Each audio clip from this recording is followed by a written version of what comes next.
Show me your friends and I'll show you your future. Unless you want average in America, married, 2.4 kids with 1.5 dogs. But I can guarantee you, you will never achieve anything greater than your highest aspiration. If you want $1 million, you'll make $1 million, not $1.5 million. If you want 10 million, 100 million, and you'll never exceed that. If you change 1 billion lives, that's a formula to become a billionaire and change the world. Time costs lives. Show me your friends and I'll show you your future. You want to know why you're all f***ed up? Just look at the bums you hang around with. I do what you don't want to do, that you know that you got to do to be where you want to be. Ted Turner just gave his 75th anniversary party on CNN a few months ago. And he makes a couple of comments and he says, number one, and I'm not suggesting this for everybody, it's how I lived though. First 10 years of my starting CNN, I slept on my couch. I didn't have an apartment. Bill Gates slept in the office. Steve Jobs slept in the office. And I can go down a whole list. Now these are super successful, mega wealthy guys. I slept in my office. Not everybody's willing to make that sacrifice.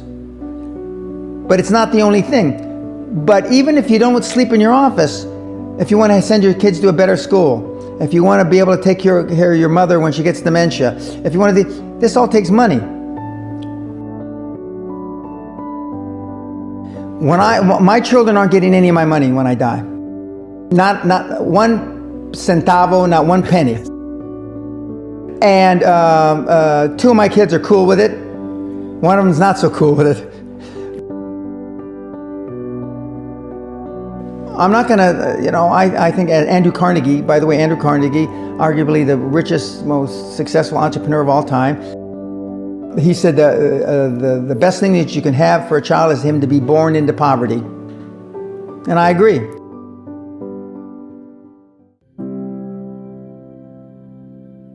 Lack of self-esteem, lack of self-worth. Now they think they have self-worth.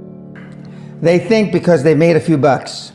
But in actuality, and when they measure it against the other 8, 10, 12 people sitting around the table, they realize, or they start to question, hell, maybe I was just lucky.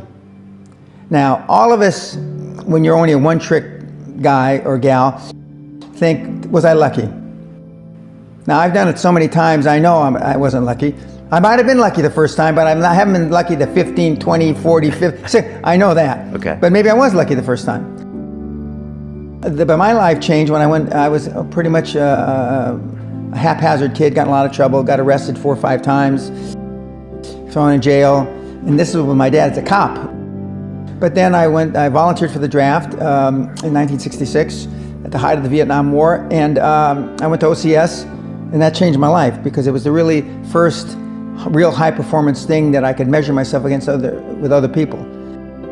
2/3 of all Fortune 500 CEOs have one thing in common: military background. Really? 2/3 of those 2/3 have something else: martial arts.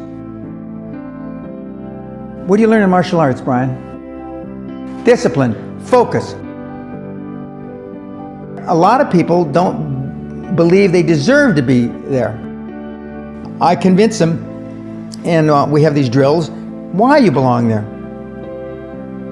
A lot of people that come there, with money, that have made money, think they made it by accident. Right.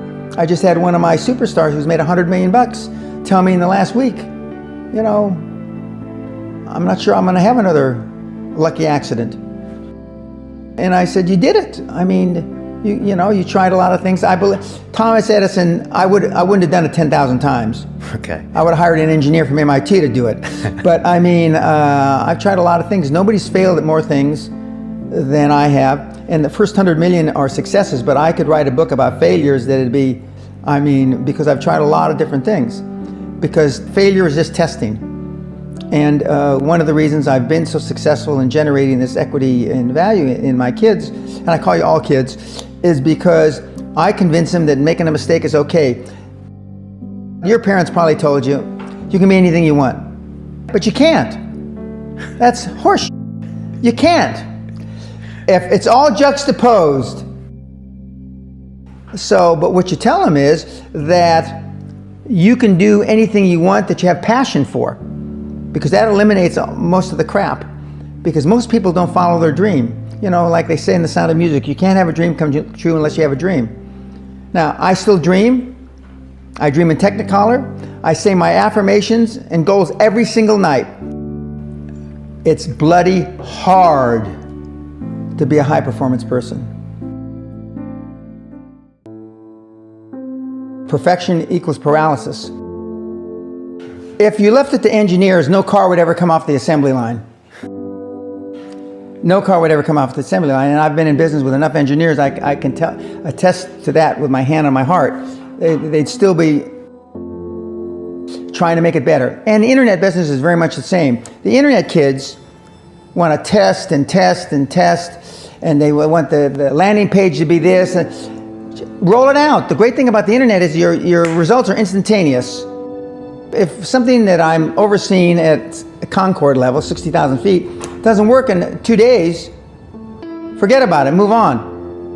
And today at our meeting, now the young kids are, we ran it 3 days, sir, and we closed it down. And they are thinking I'm going to ask why. I said, no, that's fine, next. Because without them making mistakes and without them being allowed to make the decision, they never get any better. And in 95% of the time, I know probably better than they do. We're never going to be able to know everything or have them know everything unless they make some mistakes and get comfortable with making mistakes. What gets measured gets accomplished. Without measurement, you're just fooling yourself. Before I had any money, I used to go to the Rolls-Royce dealers and sit in the cars and smell the leather, touch the leather, okay? I went to $1 million houses, and my wife and I would walk through the house, and they'd say, when are your parents getting here, kids? No, we are the buyers. Practice within when you're without. Practice being successful. How many people listening to this today practice being successful today? Through affirmations, through going to the Rolls-Royce dealer, maybe Lamborghini, maybe something else. Right. In my particular case, it was Rolls-Royce. And within a year of me going to the Rolls-Royce dealer, I had a Rolls, okay? Within 19 months of me dreaming and adding it to my goals, a castle on an island, I own Guthrie Castle. 19 months. Okay. Go to stores you can't afford. Go hire lawyers you can't afford. Lawyers will meet with anybody. Accountants will meet with anybody. Go to the big four accountants with a business idea. The first couple meetings are for free.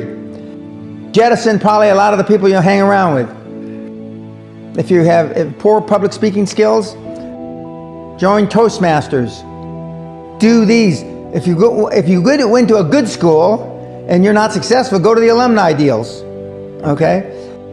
I didn't go to a good school. I'm a perfect living example that a lot of trouble as a kid, working class background, my parents, went to just a mediocre university that I flunked out of 3 times before I finally graduated with honors, but and had no money to begin with, $820.